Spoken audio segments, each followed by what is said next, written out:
नमस्कार, बहुत स्वागत है आपका इंडिया लीगल में। मैं हूँ राजश्री आपके साथ और आज एक ऐसे विषय के साथ आपके सामने आई हूँ जो विषय आपको और हमको बहुत छूता है।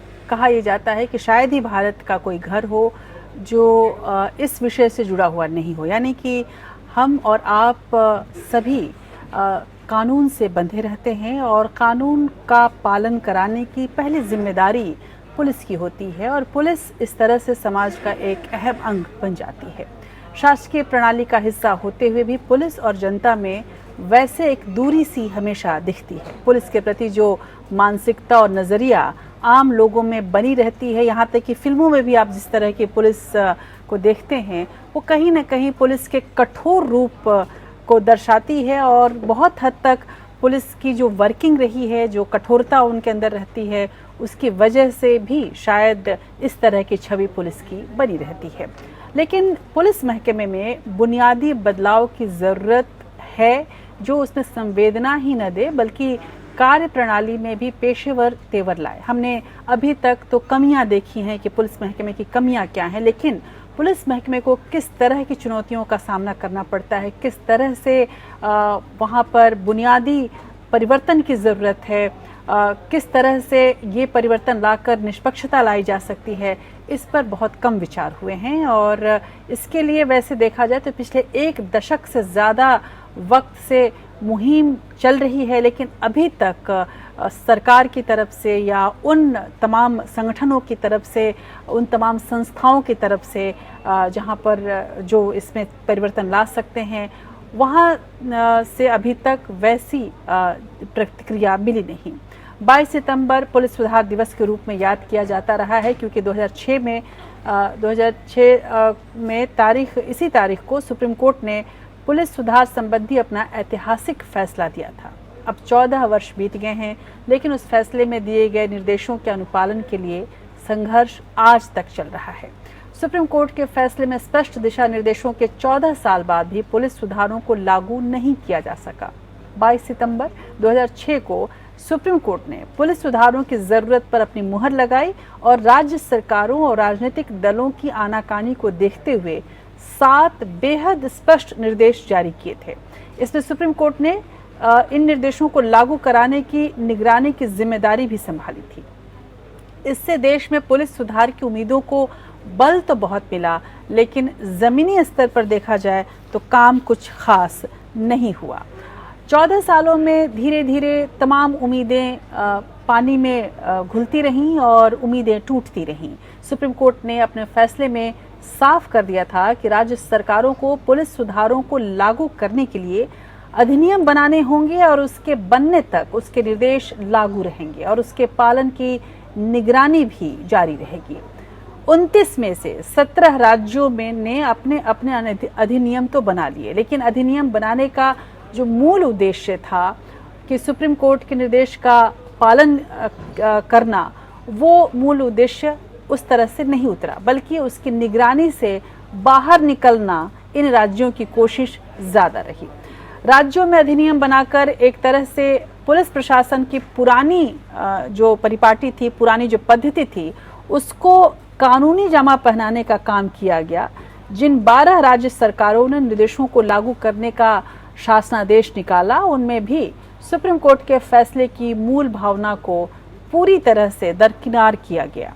17 राज्यों ने आयोग में स्वतंत्र सदस्यों को रखने की व्यवस्था की, लेकिन स्वतंत्र सदस्यों के चयन के लिए स्वतंत्र चयन समिति ही नहीं बनाया। आप समझ सकते हैं कि जो मुख्य उद्देश्य था वो कैसे खत्म हो रहा था। सुप्रीम कोर्ट की निगरानी से बचने के लिए सिर्फ कागजों पर सुधार को दिखाया गया, जमीनी हकीकत कहीं नहीं बदली। जस्टिस थॉमस कमेटी ने 2010 में अपनी रिपोर्ट में ये स्पष्ट रूप से लिखा था कि किसी भी राज्य ने सुप्रीम कोर्ट के निर्देशों का ईमानदारी से पालन नहीं किया। राष्ट्रीय पुलिस आयोग ने फरवरी 1979 और 1981 के बीच कुल 8 रिपोर्टें पेश की। सुप्रीम कोर्ट ने अपने फैसले में पुलिस को राजनीतिक दखल अंदाजी से दूर रखने के लिए राज्य सुरक्षा आयोग के गठन का भी निर्देश दिया था। पुलिस सुधारों की लड़ाई लड़ रहे कॉमनवेल्थ ह्यूमन राइट इनिशिएटिव के अनुसार 26 राज्यों ने राज्य सुरक्षा आयोग का गठन कर लिया है, लेकिन इनमें भी 6 राज्यों में आयोग में नेता विपक्ष की जगह नहीं दी गई। पुलिस आज भी ब्रिटिश कालीन 1861 के पुलिस एक्ट पर चलती है, ये जानकर आपको आश्चर्य होगा। हालांकि उसमें समय समय पर कई परिवर्तन, कई संशोधन, बदलाव होते रहे, लेकिन जो बड़े या बुनियादी बदलाव हैं वो आज तक नहीं हुए। पुलिस में बदलाव या सुधारों की मांग नेता क्यों नहीं उठाते, ये एक ऐसा प्रश्न है जिसका जवाब हमें अभी तक नहीं मिला। हाल ही में मद्रास उच्च न्यायालय ने कहा कि सेवानिवृत्त न्यायाधीश कानूनी विशेषज्ञों, मनोवैज्ञानिकों के साथ पुलिस आयोग का पुनर्गठन करें। पुलिस को अपनी आंतरिक व्यवस्था ठीक करनी होगी। सबसे पहले तो थाने का माहौल बदलना होगा, लेकिन ये सारी बातें अभी किताबी हैं। आज की तारीख में कोई भी शिकायतकर्ता थाने में जाता है तो उसके मन में अनेक प्रकार की शंकाएं होती हैं। पुलिस आज भी डर की वजह ज्यादा बनी हुई है। रिपोर्ट लिखी जाएगी या नहीं, रिपोर्ट लिखने में कहीं पैसा तो नहीं मांगा जाएगा, कितने घंटे थाने में बैठना पड़ेगा, शिकायत पर कार्रवाई होगी कि नहीं, शिकायतकर्ता यदि कोई महिला हुई तो उसके मन में ये सवाल भी उमड़ता है कि मेरे साथ सही बर्ताव, सही व्यवहार होगा तो नहीं, या फिर किसी तरह की बदतमीजी तो नहीं होगी। लगातार होते दुष्कर्म पर थानों में महिला पुलिस की तैनाती बढ़ाने जैसे कुछ फैसले जरूर लिए गए हैं, लेकिन पुलिस सुधार के दूरगामी समाधान की तरफ देखना ज्यादा जरूरी है। इस डर को खत्म करना ज्यादा जरूरी है। आज पुलिस बल और जनता का अनुपात कम है। आधुनिक हथियारों की कमी, पुलिसकर्मी बेहद तनाव में रहते हैं, ये भी एक बड़ा मसला है। राजनीतिक हस्तक्षेप ज्यादा है, ये सब पुलिस के मनोबल को तोड़ता है। साल दर साल पुलिस सुधार पर कमीशन बनाई गई, सिफारिशें आती रहीं, लेकिन राजनीतिक इच्छा शक्ति की इतनी कमी रही कि बदलाव कुछ न हुआ। आज हम बेहद खास और अनुभवी पैनल के साथ इन्हीं मसलों से उलझने का और इसे सुलझाने की कोशिश करेंगे, लेकिन आगे बढ़ने से पहले देखते हैं ये खास रिपोर्ट जो पुलिस की स्थिति, वहाँ पर इस महकमे में किस तरह के सुधार की ज़रूरत है और वर्तमान और भविष्य किस तरह का है, इसको दिखाती है।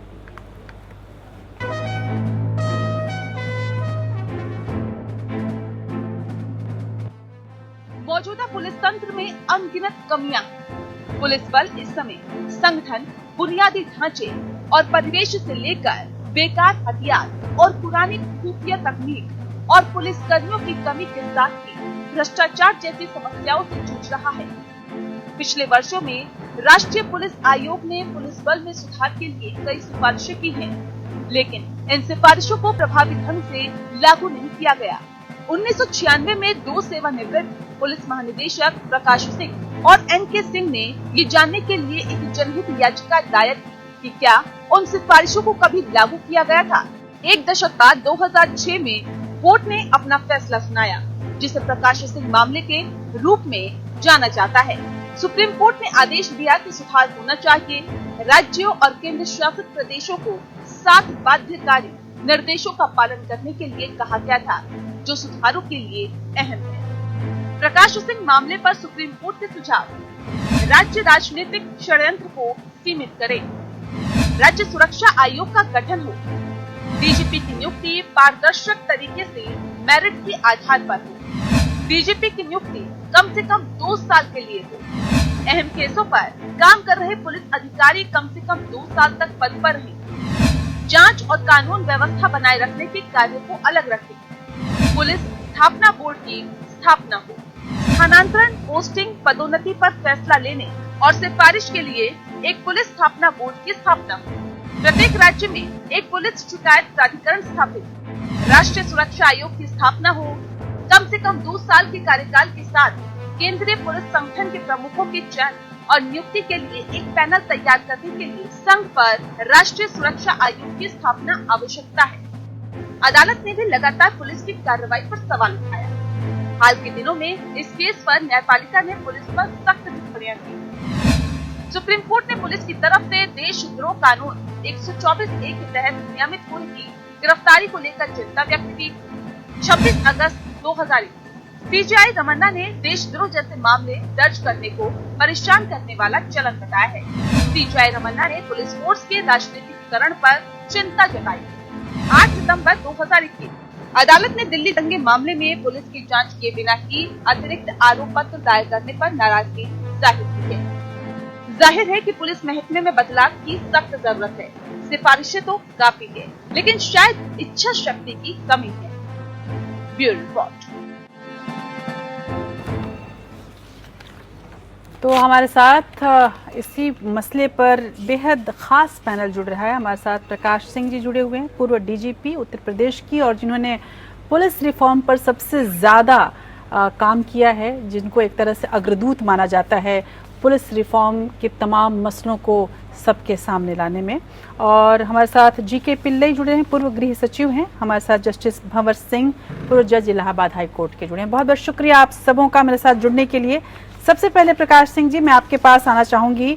2006 में जब सुप्रीम कोर्ट ने पुलिस सुधार संबंधी अपना ऐतिहासिक फैसला दिया और उसके बाद बड़ी उम्मीदें हो गई थी कि अब पुलिस का जो वो रूप था, जो जनता से एक तरह से दूर था, और पुलिस की जो अपनी समस्याएं थी वो सब कुछ दूर होगा, लेकिन कुछ खास बदला नहीं और हालात ये रहे कि आज आपको फिर से सुप्रीम कोर्ट में अपनी याचिका डालनी पड़ी है। इस याचिका में अब एक बार फिर से आपने क्या मांगा है?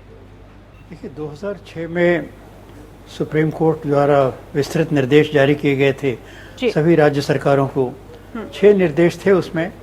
पहला तो ये था कि स्टेट सिक्योरिटी कमीशन का गठन हो। उसके पीछे उद्देश्य ये था कि राज्य सरकारें पुलिस पर अनावश्यक दबाव न डाल सकें और दूसरी तरफ पुलिस कानून के दायरे में रह के काम करें। ये स्टेट सिक्योरिटी कमीशन का दायित्व था। दूसरा ये था कि डायरेक्टर जनरल पुलिस का एक फिक्स टेन्योर होगा, 2 साल के लिए वो काम करेगा इरिस्पेक्टिव ऑफ सुपर एनुएशन। और इसी तरह जो फील्ड पोस्टिंग में जो अधिकारी तैनात हैं, जो जैसे आईजी इंचार्ज जोन हैं, डीआईजी इंचार्ज रेंज हैं, एसपी इंचार्ज डिस्ट्रिक्ट हैं या स्टेशन हाउस ऑफिसर हैं, इन लोगों का भी 2 साल का कार्यकाल होगा। इसके अलावा सुप्रीम कोर्ट ने कहा था कि बड़े बड़े शहरों में लॉ एंड ऑर्डर का काम और इन्वेस्टिगेशन, लॉ एंड ऑर्डर की समस्याएं बहुत रहती हैं और स्टाफ ज़्यादातर लॉ एंड ऑर्डर में ही लगा रहता है। अगर अलग स्टाफ होगा तो इन्वेस्टिगेशन सही ढंग से हो पाएगा जी। इसके बाद उन्होंने स्टेट पुलिस एस्टैब्लिशमेंट बोर्ड की स्थापना की बात की थी, जिसका उद्देश्य था कि सीनियर पुलिस ऑफिसर्स को कार्मिक मामलों में पूरी स्वतंत्रता होगी और वो अधिकारियों का ट्रांसफर पोस्टिंग अपने मुताबिक कर सकेंगे डिप्टी एसपी रैंक तक। और जहां तक एसपी के ऊपर रैंक अफसरों को ट्रांसफर की बात है, सुप्रीम कोर्ट का ये निर्देश था कि ये स्टेट जो पुलिस एस्टैब्लिशमेंट बोर्ड है ये अपनी संस्तुतियां देगा और राज्य सरकार उन पर गंभीर विचार करेगी और इनको वजन देते हुए इस पर विचार करेंगे। और भले राज्य सरकार को अधिकार हुआ कि इन संस्तुतियों को न माने और दूसरे पोस्टिंग करे, पर जो संस्तुतियां आएंगी एस्टैब्लिशमेंट बोर्ड से उनको वजन देगा। इसके अलावा कंप्लेंट अथॉरिटी के गठन की बात थी राज्य स्तर पे और जिला स्तर पे।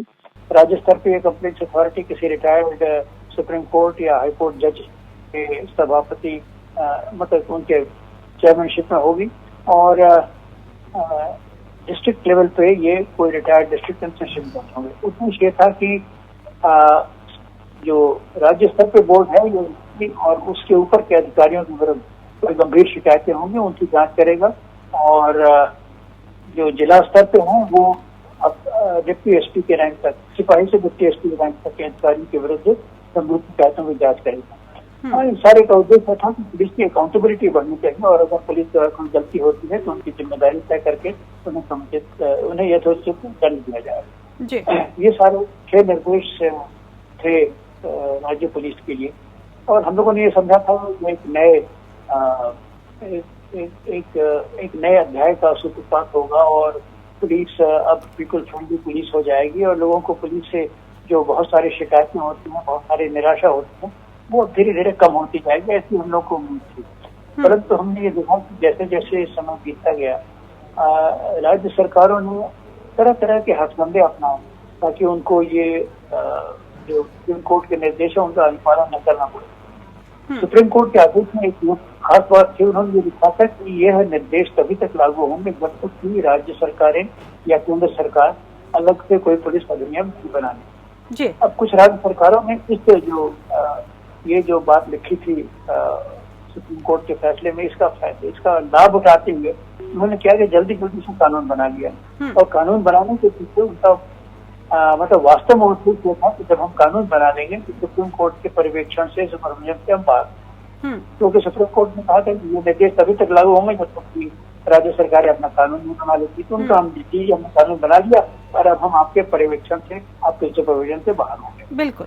तो कुछ करीब आज तक करीब 18 प्रदेशों ने कानून बना लिए हैं और ये सारे कानूनों का अगर गहन परीक्षण किया जाए तो ये सुप्रीम कोर्ट के निर्देशों के लेटर एंड स्पिरिट के अगेंस्ट था। बाकी स्टेट से उन्होंने एग्जीक्यूटिव ऑर्डर्स इशू किए, एग्जीक्यूटिव ऑर्डर्स भी सुप्रीम कोर्ट के निर्देशों के प्रति। जस्टिस टॉमस कमेटी ने इन सारी बातों का निरीक्षण किया।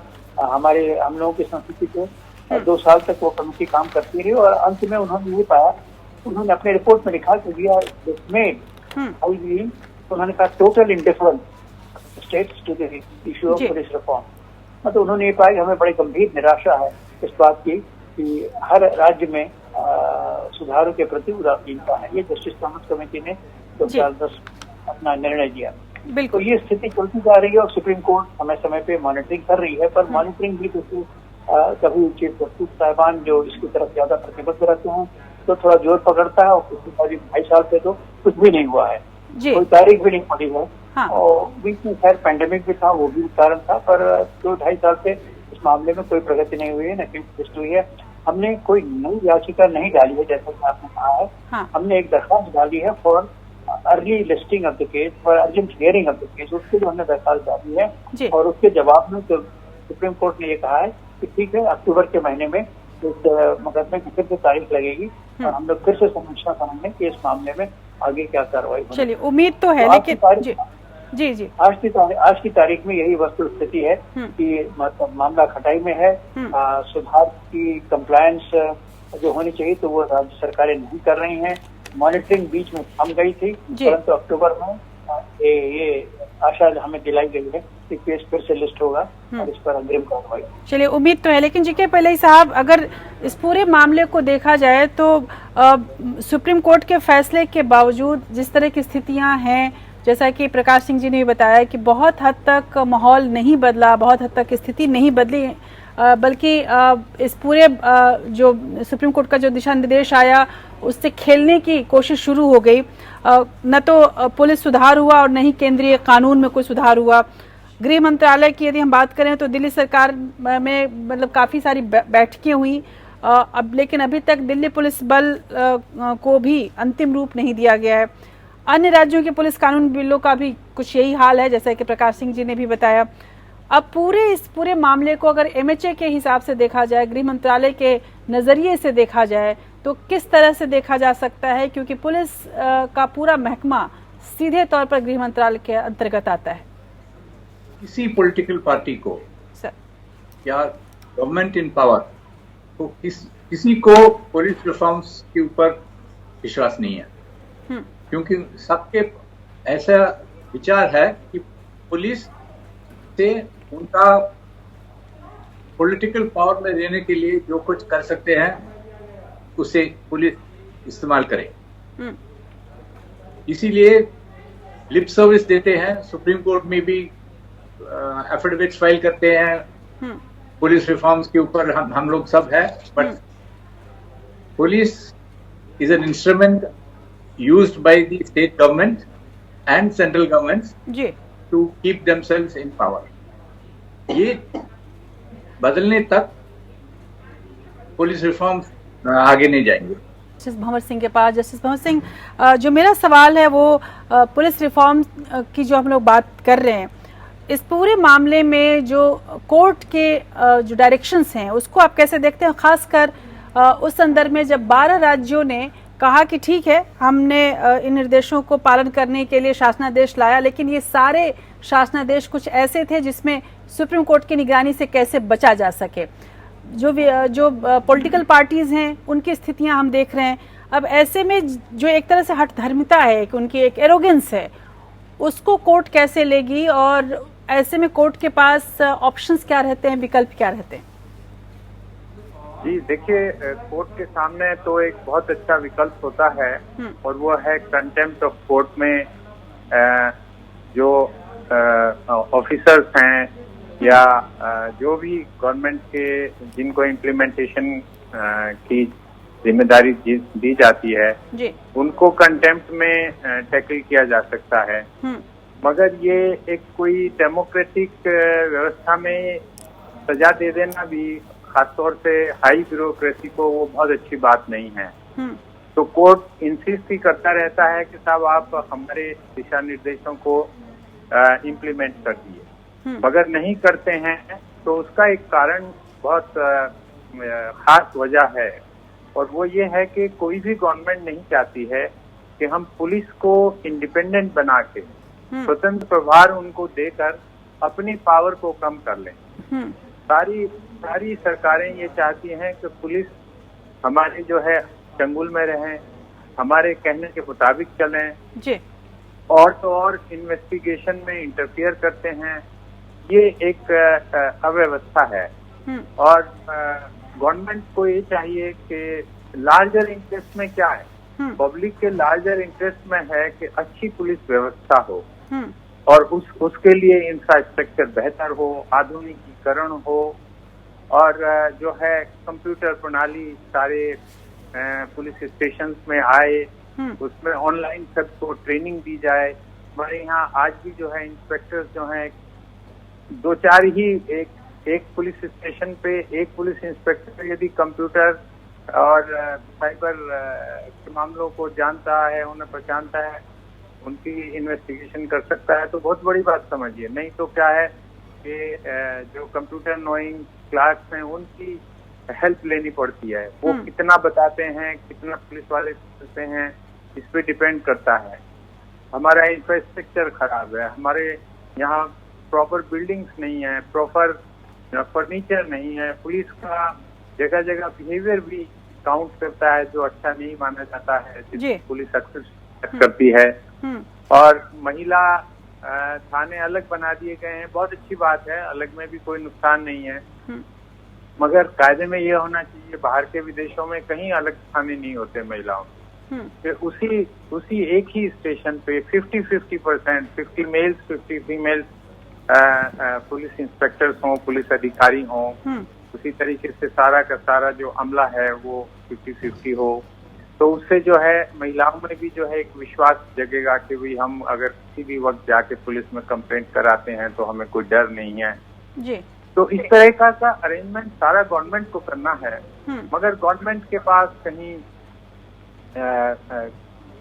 फंड्स की कमी है, कहीं पॉलिटिकल विजडम की कमी है जी। और इस वजह से वो लागू नहीं कर पाते हैं। और नहीं तो जो है एक सफिशिएंट नंबर ऑफ ऑफिसर्स हो, मेल फीमेल दोनों हो, और वो अच्छे तरीके से सेवा करें। और जैसे इनकी नेशनल पुलिस कमीशन ने भी अपनी रिकमेंडेशन दी थी, जिसको सुप्रीम कोर्ट ने जो है इम्प्लीमेंट किया कि इन्वेस्टिगेटिंग एजेंसी की पुलिस वाले अलग हों, लॉ एंड ऑर्डर मेंटेन करने वाले अलग हों, वो सब होना चाहिए जी। वो मगर जो गवर्नमेंट को सूट नहीं करता है ना, वो काम होता नहीं है, वो काम नहीं होता। सबसे बड़ी एक बाधा ये है जी। बिल्कुल। और ये किसी एक स्टेट की बात नहीं, सब स्टेट यही चाहते हैं कि पुलिस हमारे हाथ की कठपुतली रहे जी। और जैसे हम कहें वैसे काम करें, हमारे कहने से काम करें। पुलिस तो एक्चुअली पुलिस को तो जो है दूसरे न्यायालय कहा गया है जी। बिल्कुल। कोर्ट हाँ। तो उनकी इंडिपेंडेंस जो है न्यायालय की इंडिपेंडेंस से पहले आती है, उनका रोल पहले आता है जी। लेकिन तो उसके बाद भी जो स्थिति दिख रही है वो उस हिसाब से तो ऐसा लग रहा है कि अभी भी ये बिल्कुल जिसको कहा जाए कि राजनीतिक हाथों में ज्यादातर पुलिस रहती है। शायद यही वजह रही होगी प्रकाश सिंह जी कि जो 17 राज्यों ने आयोग में स्वतंत्र सदस्यों के रखने की जो व्यवस्था की है, उसमें स्वतंत्र सदस्यों के चयन के लिए अभी तक कोई आयोग, किसी तरह की समिति, जो चयन समिति है, आयोग ने नहीं बुलाई है। सुप्रीम कोर्ट की निगरानी से बचने की जो ये कोशिश है, जैसा कि जस्टिस भंवर सिंह ने भी कहा है कि कोर्ट के पास बहुत एक तरह से देखा जाए तो कंटेम्प्ट का तो पावर है, लेकिन उसके अलावा ये लिमिटेड है क्योंकि हर वक्त इसकी एक्सरसाइज नहीं की जा सकती। अब ऐसे में जो कागजी सुधार दिखाया जा रहा है, इसका क्या निदान आप देखते हैं? इस समस्या को आखिर खत्म कैसे करें? पहले तो मैं ये कहना चाहूँगा कि सुप्रीम कोर्ट के पास जो विकल्प हैं उसका उन्होंने शायद समुचित प्रयोग नहीं किया है अभी तक। क्यों नहीं किया है इसके बारे में तो मैं कोई टिप्पणी नहीं कर सकता। अभी कहा गया कि कंटेम्प्ट ऑफ कोर्ट का प्राविधान है। अब पिछले मतलब जब से जजमेंट आया है 2006 से आज तक मैं 5 बार अलग अलग समय पर मैं कंटेम्प्ट पिटिशंस मूव कर चुका हूं। और ये कंटेम्प्ट पिटिशंस का आधार ये था कि जब मैंने जिस साल मैंने मूव किया उस साल उस समय कौन सी स्टेट्स जो ऐसी थी जो सबसे ज़्यादा डिफाइंट थी, जो सबसे ज़्यादा नॉन कंप्लायंट थी। इन स्टेट्स के विरुद्ध मैंने 5 बार कंटेम्प्ट नोटिस फाइल की। और ये मैं उम्मीद करता था कि कम से कम इन राज्य सरकारों की जवाबदेही होगी, कंटेम्प्ट नोटिस इशू की जाएगी और राज्य के चीफ सेक्रेटरी, होम सेक्रेटरी या डीजीपी को उत्तरदायी ठहराया जाएगा। परंतु मुझे बड़े अफसोस के साथ कहना पड़ता है कि किसी भी कंटेम्प्ट पिटिशन का संज्ञान सुप्रीम कोर्ट ने नहीं लिया और एक भी कंटेम्प्ट पिटिशन पे उन्होंने कोई नोटिस जारी नहीं किया। आखिर क्यों नहीं किया? मतलब ये मेरे समझ में आज तक नहीं आता। आखिर ये तो सुप्रीम कोर्ट अगर गंभीर होती तो मतलब सामान्यतः तो मैं ये उम्मीद करता हूं कि सुप्रीम कोर्ट को संज्ञान लेकर कम से कम कंटेम्प्ट नोटिस तो इशू करते। भले कंटेम्प्ट का चार्ज बाद में विड्रॉ कर लेते, दूसरी बात है, पर कम से कम नोटिस तो इशू करते। नोटिस तक नहीं इशू नहीं हुई। इसलिए मुझे इस बात की बड़ी निराशा है कि सुप्रीम कोर्ट के पास जो विकल्प हैं उनका उन्होंने समुचित प्रयोग नहीं किया है। लेकिन Prakash Singh ji, contempt notice issue तो बराबर होती है। प्रकाश सिंह जी, एक जब आप ये बात कह रहे हैं तो मुझे अभी chief justice of India justice Ramana ने छत्तीसगढ़ से जुड़े एक मामले में जो तल्ख टिप्पणी की है और ये कहा है कि सरकारें बदलती हैं तो पुलिस अफसरों पर कार्रवाई की जाती है, जबकि एक राजनीतिक पार्टी सत्ता में आती है तो पुलिस अधिकारी भी उसी सत्ताधारी पार्टी का पक्ष लेने लगते हैं। इसे बंद करने की जरूरत है। पुलिस के राजनीतिकरण की तरफ एक इशारा इसे कहा जा सकता है। क्या आपको ऐसा लगता है कि कहीं ना कहीं सुप्रीम कोर्ट भी इस समस्या से परेशान है, जिस तरह से पुलिस के राजनीतिकरण हो रहा है और कंटेम्प्ट का पावर जो बार बार एक्सरसाइज किया जाए वो भी अति हो जाएगा? क्या आप ऐसा समझते हैं? चीफ जस्टिस साहब ने जो बात कही है उससे मैं 100% सहमत हूँ। उन्होंने बिल्कुल सही कहा है कि जब एक सत्ता रहती है तो पुलिस अधिकारी उसके कहने के अनुसार चलने लगते हैं, फिर दूसरी सत्ता आती है तो वो फिर पहली सत्ता के जो वफादार लोग होते हैं वो दंडित होते हैं। ये बहुत ही गंभीर समस्या है और इसकी तरफ उन्होंने सही ढंग से इशारा किया है। पर सवाल ये है कि सुप्रीम कोर्ट को जो दंडात्मक कार्रवाई करने का उसको अख्तियार है, क्या वो न्यूनतम दंडात्मक कार्रवाई उन्होंने की? सुधारों के बारे में उन्होंने आदेश तो दे दिया, निर्देश तो जारी कर दिया, पर उन निर्देशों के अनुपालन के लिए जो अधिकार सुप्रीम कोर्ट के हैं उन अधिकारों का सुप्रीम कोर्ट ने अभी तक प्रयोग क्यों नहीं किया, ये मेरे समझ के बाहर है। मैं इस बात से बहुत निराश हूँ क्योंकि मैं जैसे मैंने बताया मेरे 5 कंटेम्प्ट पिटिशंस पिछले 2016 से। जस्टिस भंवर सिंह से इसका जवाब लेने की कोशिश करूंगी, लेकिन उसके पहले पिल्लई साहब आपके पास आऊंगी। अदालत और पुलिस महकमे के बीच एक तरह से ब्रिज का काम होम मिनिस्ट्री का है, एमएचए का है, गृह मंत्रालय का है, लेकिन हमने जो अभी तक देखा है और जिस पर हम बात भी कर रहे हैं, बार बार ये बात सामने आ रही है कि सुप्रीम कोर्ट ने कहा कि हम पुलिस सुधारों पर खुद नज़र रखेंगे। अब निगरानी से बचने के लिए राज्य सरकारों ने टोकन कानून जो है वो पास करना शुरू कर दिया। गृह मंत्रालय आखिर अपनी भूमिका इन दोनों के बीच अपना जो रोल है वो कहाँ देखता है? क्या हम सीधे ये कह दें कि सुप्रीम कोर्ट क्यों नहीं कंटेम्प्ट करती है अगर आज सरकार नहीं कर रही है तो गृह मंत्रालय भी तो जिम्मेदार है, गृह मंत्रालय क्यों नहीं एक्शन में आती और राज्य सरकारों को या पुलिस महकमे को इस तरह से समझाया जाता या ऑर्डर किया जाता कि भाई आपको वो सारे काम करने होंगे जो सुप्रीम कोर्ट ने कहा है?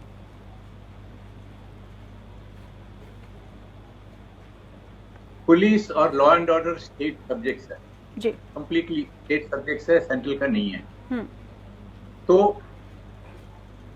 सेंट्रल गवर्नमेंट या एमएचए को बस डायरेक्शंस दे सकते हैं, इम्प्लीमेंटेशन स्टेट गवर्नमेंट का है।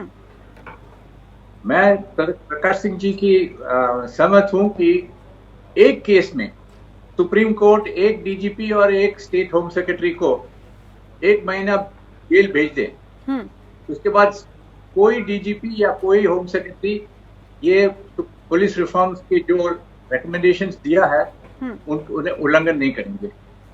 एक केस, बस यही करना है जी। क्योंकि हम देखे हैं कि दिल्ली में देखो, दिल्ली में तो सेंट्रल गवर्नमेंट का डायरेक्ट रोल है दिल्ली पुलिस एक्ट का, वहां भी दिल्ली पुलिस एक्ट का इम्प्लीमेंट फाइनलाइजेशन सेंट्रल गवर्नमेंट और एलजी नहीं कर सके, नहीं कर पाए जी। तो एक model act, Delhi police act एक मॉडल एक्ट बनाते तो बाकी that become a sort of model for सब बाकी सब स्टेट्स के लिए। जी बिल्कुल। अब ऐसे में जस्टिस भंवर सिंह, ये यानी कि कुल मिलाकर देखा जाए तो सबसे बड़ी जिम्मेदारी क्या अदालत की ही है, और जैसा कि अभी तक जो हमारे पैनलिस्ट भी कह रहे हैं कि सुप्रीम कोर्ट चाहे तो अपना वो पावर एक्सरसाइज कर सकता है और मजबूर कर सकता है राज्य सरकारों को, पुलिस महकमे को सुधरने के लिए। क्या ऐसा समझा जाए कि मामलों का दबाव इतना ज़्यादा है अदालतों पर कि ये जो एक अहम मसला है जो आम लोगों से सीधे जुड़ा रहता है उसकी ओर ध्यान नहीं जा रहा है अदालत का? देखिए, जो प्रकाश सिंह जी ने बात कही कि सुप्रीम कोर्ट, और पिल्लई साहब ने भी उसको डिटो किया, सुप्रीम कोर्ट करने को कर सकता है, सजा दे सकता है। हेलो जी जी सर। मगर सुप्रीम कोर्ट सरकारें नहीं चला सकता। सुप्रीम कोर्ट जो है एडमिनिस्ट्रेशन जो इतनी सरकारों का नहीं चला सकता। और एक हर अधिकारी के गरिमा की बात है, चाहे कोई चीफ सेक्रेटरी है, चीफ मिनिस्टर है, कोई भी है। अब सजा जहां जरूरत होती है तो बहुत सारे मिनिस्टर्स को, नवीन कल्याण सिंह जो भूतपूर्व हमारे यहाँ के यूपी के मुख्यमंत्री थे, उनको अयोध्या वाले मामले में जो है कंटेम्प्ट में 1 दिन की सजा सुनाई थी सर। मगर बहुत सारी बातें होती हैं, केवल सजा देने से इम्प्लीमेंटेशन नहीं हो सकता। अगर एक महीने की 2 महीने की सजा कर भी दी किसी चीफ सेक्रेटरी को और उसके बाद तो फिर जो है कुछ कर नहीं सकते, वो कहेंगे साहब आपने हमें सजा कर ली, एक बार हमने सजा काट ली और अब हम जब करेंगे जब हमारे पास जो है मीन्स हो में। तो इसलिए सजा कर देना बहुत मुनासिब नहीं है। और हर चीज की डेमोक्रेसी में एक गरिमा का भी ख्याल रखा जाता है। सुप्रीम कोर्ट को अपनी गरिमा का भी ख्याल है और सुप्रीम कोर्ट को ये भी ख्याल है कि भाई हमारा जो अहम काम है वो डिसीजंस देना है, गवर्नमेंट को चलाना नहीं है। तो उसमें ये है कि जो डायरेक्शन सुप्रीम कोर्ट देता है वो अगर 12 राज्यों ने कर दी है तो बाकी को भी कर देनी चाहिए। कम से कम जो है कानूनी बनाया जाए। इम्प्लीमेंटेशन जो सिफारिशें आई हैं, प्रकाश सिंह कमेटी की आई है, नेशनल पुलिस कमीशन की आई हैं, उससे पहले मालिमत साहब की रिपोर्ट आई है, पन्ना भैया समिति की रिपोर्ट आई। तो इन सब की रिपोर्ट को सुप्रीम कोर्ट जो है एक अपना पीरियोडिकल मॉनिटरिंग कर करके उनको इम्प्लीमेंट करा सकता है, ऐसी बात नहीं है जी। और सेंट्रल गवर्नमेंट को भी सुप्रीम कोर्ट डायरेक्शन दे सकते हैं कि भाई आप इस तरफ जो है कोई कानून बनाएं ताकि सारी गवर्नमेंट जो हैं, अब कुछ जो है हमारी व्यवस्था ऐसी है कि पुलिस को जो है स्टेट लिस्ट में रखा हुआ है, स्टेट के मातहत रखा हुआ है और सेंट्रल पुलिस फोर्स है उसका वो लॉ एंड ऑर्डर में इस्तेमाल नहीं हो सकती है। तो एक डेमोक्रेटिक जो बैलेंस बना हुआ है उसको वायलेट नहीं किया जा सकता है जी। तो बेहतर कोर्स जो है अगर मेरा सुझाव माना जाए तो यह है कि एक पार्लियामेंट सेंट्रल गवर्नमेंट के इनिशिएटिव पे एक पार्लियामेंट कानून बनाए कि भाई ये पुलिस रिफॉर्म्स करने चाहिए और वो गवर्नमेंट इम्प्लीमेंट करे। उनको अगर कानून एक बन जाता है तो सुप्रीम कोर्ट को भी इम्प्लीमेंट करने में उनके इंटरप्रिटेशन करने में कोई ज्यादा परेशानी नहीं होगी। इस वक्त तो यह है ना कि एक कमीशन की रिपोर्ट आई, उसको सुप्रीम कोर्ट ने कहा मानिए आप, बहुत सारी फिजिबिलिटी भी होती हैं, नहीं मान सकते। जैसे खास तौर पे जो टेररिस्ट इन्फेस्टेड स्टेट्स हैं, नागालैंड है, JNK है और इनके छत्तीसगढ़ के जो ट्राइबल एरियाज हैं, मध्य प्रदेश के ट्राइबल एरियाज हैं, वहाँ पे बहुत सारी समस्याएं हैं। वहाँ जो है एकदम उन रिपोर्ट्स को नहीं इम्प्लीमेंट किया जा सकता क्योंकि वहाँ लॉ एंड ऑर्डर की जो है प्रायोरिटी दी जाएगी जी। तो इसका एक विकल्प यही है कि टाइम टू टाइम जो है सेंट्रल गवर्नमेंट स्टेट गवर्नमेंट की जो है मीटिंग करें, उनके चीफ सेक्रेटरीज के साथ मीटिंग करें, होम मिनिस्टर्स के साथ मीटिंग करें और उनको सेंट्रल गवर्नमेंट भी इम्प्लीमेंट कराए। जी। सुप्रीम कोर्ट या हाई कोर्ट इतना काम नहीं कर सकते, उनके पास इतनी हाई पेंडेंसी है, लाखों मुकदमे पेंडिंग हैं, वो भी इम्पोर्टेंट केसेस हैं, उसमें जनता को न्याय दिलाना भी एक बहुत अहम काम है। जाहिर सी बात है जी। तो इसलिए जो है मैं इस राय से इत्तेफाक नहीं करता हूं कि सुप्रीम कोर्ट एक विकल्प अपना इस्तेमाल करके या कंटेम्प्ट की सजा देके इम्प्लीमेंट कराना मुश्किल होगा। जी बिल्कुल, लेकिन प्रकाश सिंह जी, जैसा कि जस्टिस भंवर सिंह ने कहा कि केवल अदालत के भरोसे नहीं रहा जा सकता, और अब गृह मंत्री ने ये कहा है कि पुलिस रिफॉर्म से ज्यादा पुलिसिंग में रिफॉर्म की जरूरत है। अब इसे आप कैसे देखते हैं कि वो, उनका ये मानना है कि जो हमारे यहाँ की पुलिसिंग है वो सबसे बड़ी समस्या है, इस वजह से पुलिस रिफॉर्म भी नहीं हो पाता, क्या आप ऐसा मानते हैं? देखिए, पुलिस रिफॉर्म्स के बारे में सुप्रीम कोर्ट ने जो निर्देश जारी किए हैं, जैसे कोई शरीर में दिल होता है तो हार्ट ऑफ द प्रॉब्लम उसको वो टच करते हैं, परंतु पुलिसिंग के लिए जो बात आपने की, पुलिसिंग में बहुत सारी और बातें हैं जिनकी ओर भी सरकार को ध्यान देना है। सुप्रीम कोर्ट ने तो केवल 7 निर्देश दिए हैं और 6 राज्य सरकारों के लिए, और वो ऐसे निर्देश हैं जिसको मैं ये कहूंगा they touch the heart of the problem. वो अगर ठीक हो जाए तो बहुत सारी चीजें अपने आप ठीक होने लगेंगी, पर अगर आप उस हार्ट ऑफ द प्रॉब्लम पे अभी आप नहीं टच कर सकते हैं तो कम से कम बहुत सी और बातें हैं जिनकी ओर आप ध्यान दे सकते हैं। जैसे मैन पावर की कमी है। हाँ। अब जनशक्ति की देखिए, पूरे हिंदुस्तान में करीब 5 लाख पुलिस कर्मियों की कमी है। अब एक तरफ तो हम कहते हैं अनएम्प्लॉयमेंट है, दूसरी तरफ हम कहते हैं 5 लाख पुलिस कर्मियों की कमी। और फिर जब अनएम्प्लॉयमेंट है तो आप ये आदमी क्यों नहीं भर्ती कर सकते, ये रिक्तियां क्यों नहीं भर सकते? और ये रिक्तियां भरने के बाद भी ये मान लीजिए कि आप अंतर्राष्ट्रीय मापदंड से कम पुलिस होगी आप। अगर रिक्तियां भर जाए तो आप 1 लाख के पॉपुलेशन पे 198 पुलिसकर्मी आप दे देंगे, अगर रिक्तियां भर जाए 5 लाख की। परंतु जो अंतर्राष्ट्रीय मापदंड है वो 2022 का है, तो मतलब आपको कम से कम रिक्तियां तो भर दीजिए आप जनशक्ति की। फिर आप इंफ्रास्ट्रक्चर की कमी है, आप पुलिस थानों की बिल्डिंग देखिए, ज्यादातर बड़ी जर्जर हालत में है। मतलब थोड़ा बहुत अब सुधार हो रहा है, कुछ प्रदेशों ने मॉडल पुलिस स्टेशन खड़े कर दिए हैं, पर मॉडल पुलिस स्टेशन खड़ा करना एक बात है, पर आम पुलिस स्टेशन कैसे उसको आप देखना पड़ेगा। बिल्डिंग जर्जर हालत में है, स्टेशनरी नहीं है, कुर्सी टेबल नहीं है, रिसेप्शन रूम नहीं है, पीने के पानी की व्यवस्था नहीं है, शौच की व्यवस्था नहीं है, मतलब बहुत सारी कमियां हैं एक पुलिस के इंफ्रास्ट्रक्चर में। ट्रांसपोर्ट में देखिए तो गाड़ियों की बहुत कमी है, कम्युनिकेशन संचार व्यवस्था में काफी सुधार की जरूरत है, फोरेंसिक लेबोरेटरीज की बड़ी कमी है। आप एक एग्जिबिट जाता है उसका 6 महीने लग जाता है उसका जांच परिणाम आने में, कभी कभी साल भर लग जाता है, 2 साल लग जाता है। तो जब तक ये एग्जिबिट से फोरेंसिक रिपोर्ट नहीं आ जाएगी तब तक तफ्तीश पूरी नहीं हो पाती, तब तक वो मामला कोर्ट में लटका रहता है, फोरेंसिक रिपोर्ट आनी बाकी है, वगैरह वगैरह। तो इंफ्रास्ट्रक्चर की जो कमी है, ट्रांसपोर्ट की कमी है, कम्युनिकेशन की कमी है, हाउसिंग की जो शॉर्टेज है, फोरेंसिक लेबोरेटरीज की जो कमी है, ये सब, और मैन पावर की जो कमी है, ये सब बातें अगर आप दूर करें तो पुलिसिंग में अपने आप बहुत सारा सुधार आ जाएगा। और जिन बिंदुओं पर मैंने आपको ध्यान आकर्षित किया है, इसमें कोई राजनीतिक पहलू नहीं है, इसमें किसी नेता का पावर नहीं कम हो जाएगा। वो पुलिस को जो दादागिरी करते हैं वो करते रहे, पर कम से कम ये बातें अगर पूरी हो जाए तो ऐसे मामलों में जिसका कोई राजनीतिक पहलू नहीं है, जिसके कोई पॉलिटिकल इम्प्लिकेशन नहीं है, वो मामले तो कम से कम तत्परता से और एफिशिएंटली डील होंगे पुलिस द्वारा।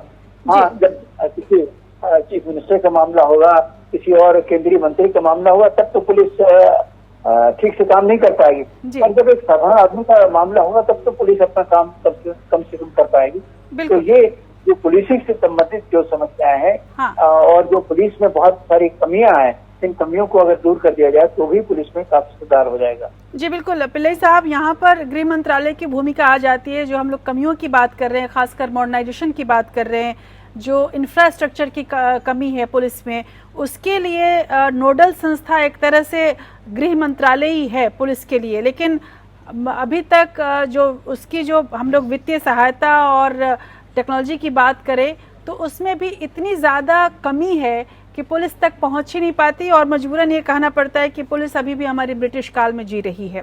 अब ऐसे में आप आप कैसे एमएचए को ज़्यादा समझते हैं कि राज्यों के प्रति उत्तरदायी हो, पुलिस को जो सुविधाएं दी जानी चाहिए वो मिलना शुरू हो, तो एटलीस्ट शुरुआत तो होगी? होम मिनिस्ट्री से तो बहुत से मॉडर्नाइजेशन ऑफ पुलिस फंड्स है, वो तो स्टेट गवर्नमेंट्स को देते हैं, बट प्राइमरी जो उनका पुलिस का मेंटेनेंस और उनका मॉडर्नाइजेशन जो करना है तो स्टेट गवर्नमेंट ही करना है जी। और मुझे एक फंडामेंटल इश्यू है कि police is to function under the rule of law, by the rule of law जी, और जो कॉमन सिटीजन है उनके लिए है पुलिस। जो गृह मंत्री भी बोलते हैं कि पुलिसिंग में इंप्रूवमेंट करना है, पुलिस रिफॉर्म्स नहीं है, ये पुलिसिंग में इंप्रूवमेंट नहीं आते हैं क्योंकि जब पुलिस एक केस रजिस्टर करना है, किसको अक्यूज्ड लिस्ट में किसका नाम डालना है, ये पॉलिटिकल पार्टीज डिसाइड करता है, पुलिस नहीं। तो against, fundamentally against the rule of law. तो जहां ये फ्रीडम जो पुलिस को मिलना चाहिए, फंक्शन अकॉर्डिंग टू लॉ, ये नहीं मिलता जी। इसीलिए जो पुलिस रिफॉर्म्स ने डायरेक्शन दिया कि 2 साल के लिए आपका ट्रांसफर नहीं होगा, तो एक फिक्सिटी ऑफ टेन्योर है, उसका थोड़ा इंडिपेंडेंस है, ही कैन फंक्शन जी। जब ऐसा है कि पॉलिटिकल मास्टर्स की डायरेक्शंस नहीं फॉलो किया, उसी रात मेरा ट्रांसफर हो गया, कम रिमोट एरिया को ट्रांसफर हो गया, फिर कौन रूल ऑफ लॉ फॉलो करेगा जी। यही है main issue which has to be police reforms first. Policing भी है, ट्रेनिंग करना है, ट्रेनिंग में बहुत ज्यादा इंप्रूवमेंट करना है जी जी बिल्कुल। लेकिन यहाँ पर पिल्लई साहब, लेकिन यहाँ पर जो गृह मंत्रालय ने जो ये तमाम स्टेट्स के जो इस तरह के बड़े मसले थे, खासकर पुलिस और पुलिसिंग को लेके, इसके लिए 10 साल का एक रोड मैप तैयार करने का फैसला लिया है। अब जम्मू कश्मीर से लेकर जो नक्सल प्रभावित क्षेत्र हैं, जैसा कि जस्टिस भंवर सिंह ने भी कहा कि वहाँ पर पुलिस की कार्रवाई अलग तरीके से होती है, छत्तीसगढ़ है, दिल्ली और मुंबई जैसे बड़े शहर हैं, प्रत्येक अगर हर एक राज्य में देखा जाए तो पुलिसिंग को लेकर अलग अलग चुनौतियां हैं। अब एमएचए जो 10 साल का रोड मैप लेकर आना चाह रहा है, उस रोड मैप की अगर हम कुछ मुख्य बातों को जानना चाहें तो क्या हो सकता है वो, जो कि पुलिस रिफॉर्म के लिए एक बड़ा एक बहुत बड़ी हेल्प, बहुत बड़ी सहायता होगी? जो पुलिस के लिए जो इम्प्रूवमेंट करना है, एक तो है बेसिक ट्रेनिंग में बहुत ज्यादा इम्प्रूवमेंट करना चाहिए। दूसरा है पुलिस इंफ्रास्ट्रक्चर में, जो पुलिस स्टेशन है, जो पुलिस हाउसिंग है, police vehicles, police new modern technologies. अभी बहुत डिजिटल एज आ गया है, पूरा कंप्यूटर्स और साइबर सिक्योरिटी के ऊपर ज्यादा केसेस आ रहे हैं, तो उसके लिए they need to be equipped to tackle that. ये जो है वो तो एमएचए का रोड मैप दे सकते हैं, but it will only be a supplemental effort to the state government, because police is law and order is a state subject. बिल्कुल, लेकिन बात वहीं फिर अटक जाती है। अगर ये स्टेट सब्जेक्ट होता है तो हम अदालत की ओर देखने लगते हैं। जस्टिस भंवर सिंह, अगर हम अदालत की बात करते हैं तो पुलिस, मैं जो समझती हूँ कि कॉमन मैन होने के चलते जो आम आदमी है, पुलिस के साथ उसका सबसे बड़ा साबका तब पड़ता है जब वो छोटे मोटे भी मामले जब सामने आते हैं, चाहे वो हिंसा के मामले हो या फिर किसी और तरह के गंभीर मामले हो, और उस पर फिर जांच जो चलती है, पुलिस की वो जांच जिस तरह से बदलती है, वो लेकर आम आदमी बहुत परेशान रहता है। और ख़ासकर पुलिस द्वारा जो हिंसा होती है, पुलिस के द्वारा जो हिंसा होती है, वो भी अपने आप में एक बड़ा मसला बनती है। चाहे वो आप डीके बसु जजमेंट को देख लें या फिर जोगिंदर सिंह बनाम यूपी स्टेट को देखें, सभी में अदालतों ने सख्त दिशा निर्देश दिए।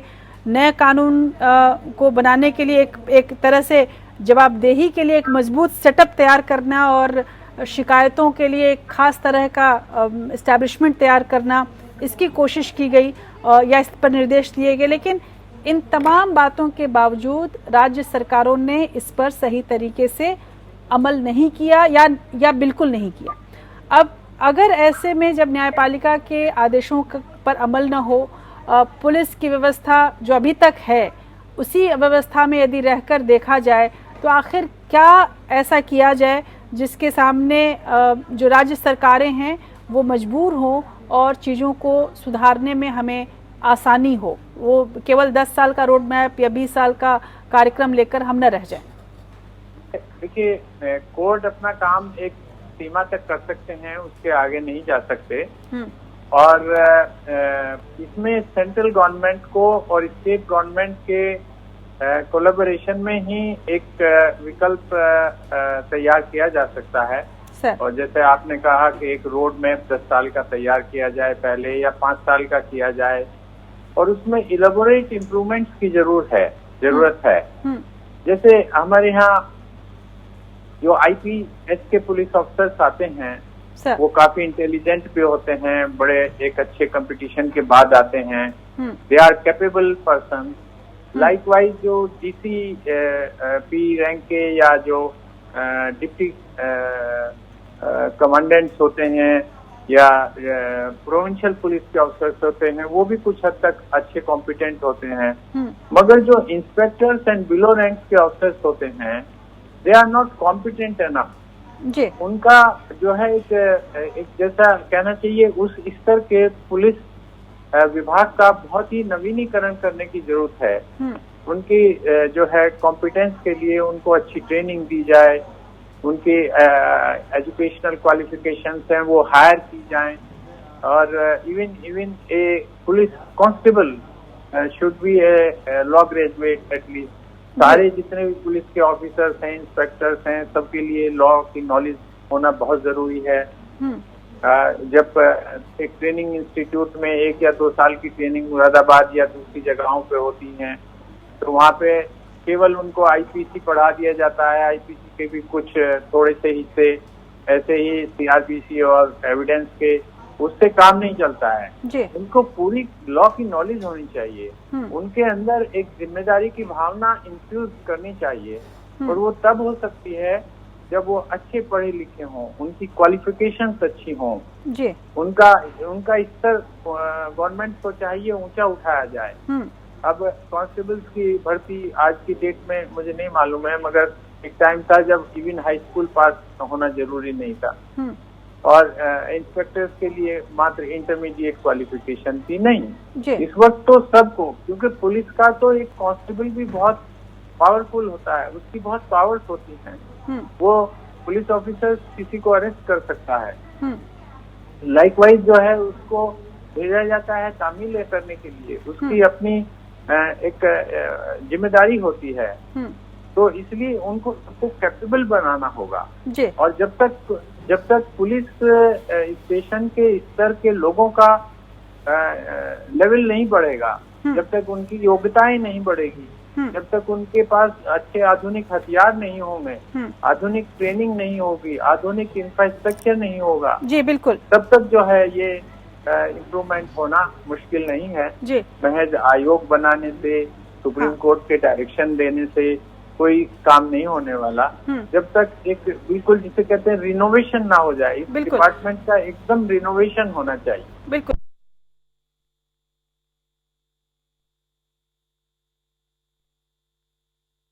और ये तमाम जो हमने बहस की, कुल मिलाकर ऐसा लग रहा है कि कहीं ना कहीं हर तरफ से इच्छा शक्ति की कमी रही है। आखिर ये जो स्थिति है उसको कैसे सुधारा जाए, और कितनी उम्मीद हमें रखनी चाहिए कि आने वाले दिनों में हमारे यहाँ आदर्श पुलिस व्यवस्था हो पाएगी? आशावादी होना चाहिए, और मैं समझता हूँ पुलिस सुधारों के लिए प्रयास बराबर करते रहना चाहिए, और एक जन आंदोलन इसके लिए खड़ा करना पड़ेगा। देखिए, जब तक जन आंदोलन नहीं खड़ा होगा, जब तक जनता की आवाज पार्लियामेंट में, असेंबलीज में नहीं पहुंचेगी कि हमें एक अच्छी पुलिस व्यवस्था चाहिए, एक अच्छी पुलिस व्यवस्था जो रूल ऑफ लॉ पे आधारित हो, ये नहीं कि रूल ऑफ रूलर्स पे नहीं। तो जब तक एक जन आंदोलन नहीं होगा, जब तक पब्लिक का प्रेशर नहीं होगा हमारे जन प्रतिनिधियों पे जो असेंबलीज और पार्लियामेंट में बैठे हैं, तब तक वो इस दिशा में शायद ठोस कदम नहीं उठाएंगे। और जो स्टेटस को है उसको वो बना रखना चाहते हैं, क्योंकि ये स्टेटस को आज के राजनीतिज्ञों को सूट करता है। स्टेटस को बना रहेगा तो पुलिस पर उनकी दादागिरी चलती रहेगी, पुलिस को जैसे चाहे वो हटाते रहेंगे, पुलिस को एक कठपुतली की तरह इस्तेमाल करते रहेंगे। इसलिए जन आंदोलन ऐसा खड़ा होना चाहिए, लोगों की आवाज मतलब पहुंचनी चाहिए ऊपर तक कि हमें एक बदली हुई पुलिस व्यवस्था चाहिए, जहाँ पुलिस जिम्मेदारी से काम करे, कानून के प्रति अपने आप को जिम्मेदार समझे, जनता, देश की जनता के प्रति अपने आप को जिम्मेदार समझे। जब तक इस तरह का जन आंदोलन नहीं होगा, जब तक हमारे एमपी और एमएलए पे दबाव नहीं होगा, तब तक मैं समझता हूँ कि ये स्थिति ऐसी ही बनी रहेगी। क्योंकि जो लोग इस समय सत्ता में हो उनको ये सूट करता है कि पुलिस उनके कब्जे में हो, उनके इशारे पे चले, उनके हाथों में कठपुतली की तरह बनी रहे। जी बिल्कुल। और जब मैं ये अंत कर रही हूँ तो मुझे नागार्जुन की एक मशहूर कविता याद आ रही है, शासन की बंदूक, जिसकी अंतिम लाइन थी कि जली ठूंठ पर बैठकर गई कोकिला कूक, बाल न बांका कर सकी शासन की बंदूक। जो पुलिस की बंदूक है वो आम लोगों के हक के लिए उठनी शुरू होगी, तब तक इसे आदर्श शासन व्यवस्था नहीं कही जा सकती। हालांकि तमाम अग्रणी लोग इसकी कोशिश तो कर रहे हैं, जैसा कि हम सभी ने इस बात को समझने की कोशिश की है कि पुलिस प्रशासन और पूरी व्यवस्था जो है तब तक नहीं सुधरेगी जब तक हर तरफ से कोशिश नहीं होगी, और हमें उम्मीद है कि ये कोशिश हर तरफ से होगी। फिलहाल आप सबों का बहुत बहुत धन्यवाद एक अहम मसले पर मेरे साथ चर्चा करने के लिए, और इस उम्मीद के साथ कि शासन की बंदूक मजबूत होगी और कानून के दायरे में रहकर हम सबों के हक के लिए खड़ी होगी, और पुलिस की जो अपनी परेशानियां हैं, पुलिस महकमे से जुड़े हुए लोगों की जो अपनी दिक्कतें हैं, उन दिक्कतों को समझकर सरकार केवल पुलिस का दुरुपयोग करना नहीं बल्कि जनता के लिए सदुपयोग करना और अदालतें जो दिशा निर्देश दे रही हैं उसका पालन करना अपना धर्म समझेंगी। इसी उम्मीद के साथ आज बस इंडिया लीगल में इतना ही। अगले हफ्ते फिर मैं आपके सामने होंगे एक अहम मसले के साथ। तब तक मुझे दीजिए इजाजत। नमस्कार।